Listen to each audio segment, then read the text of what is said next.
Ready start.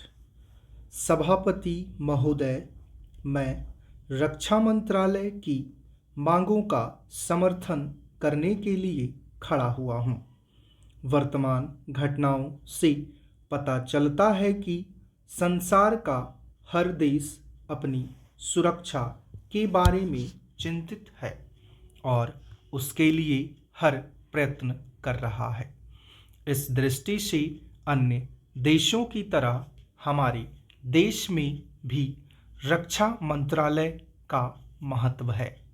मुझे इस बात की खुशी है कि जहां अन्य मंत्रालयों की उनके पिछले साल के कामों के बारे में काफ़ी आलोचना हुई है, वहां इस मंत्रालय की कम आलोचना हुई है। इससे पता चलता है कि इस मंत्रालय ने पिछले साल अच्छा काम किया है। मोटे तौर पर किसी भी देश की सुरक्षा नीति का लक्ष्य यह होता है कि दूसरे देशों, खास तौर से पड़ोसी देशों के साथ मित्रता के संबंध स्थापित हों और हम एक दूसरे के मामलों में हस्तक्षेप ना करें।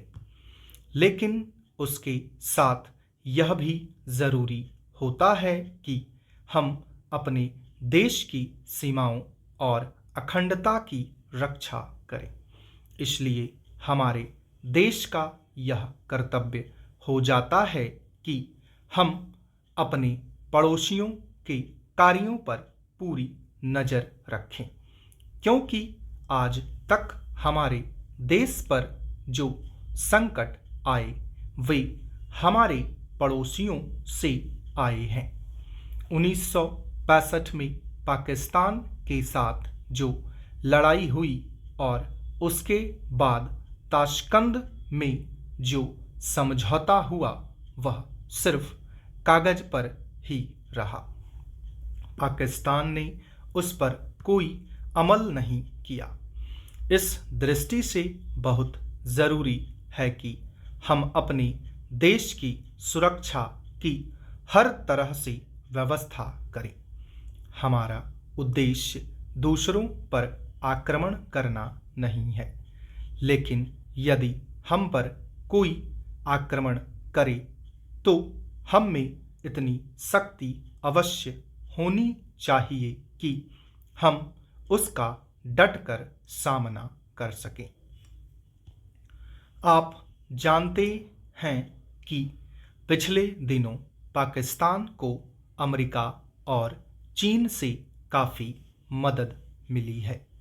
रक्षा मंत्रालय की रिपोर्ट में भी कहा गया है कि पिछले साल अमेरिका ने पाकिस्तान को 1500 करोड़ रुपए की फौजी सहायता दी है।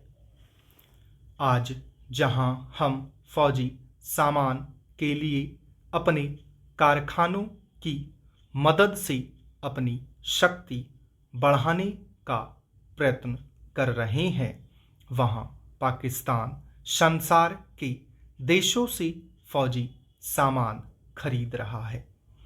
अपनी नीति के कारण वह सब देशों से लाभ उठा रहा है। मेरा सुझाव है कि हमको भी अपनी शक्ति बढ़ाने के लिए संसार के अन्य देशों से अधिक फौजी सामान खरीदना चाहिए। आज तिब्बत की सीमा पर चीन की 1.5 लाख फौज खड़ी है। स्टॉप।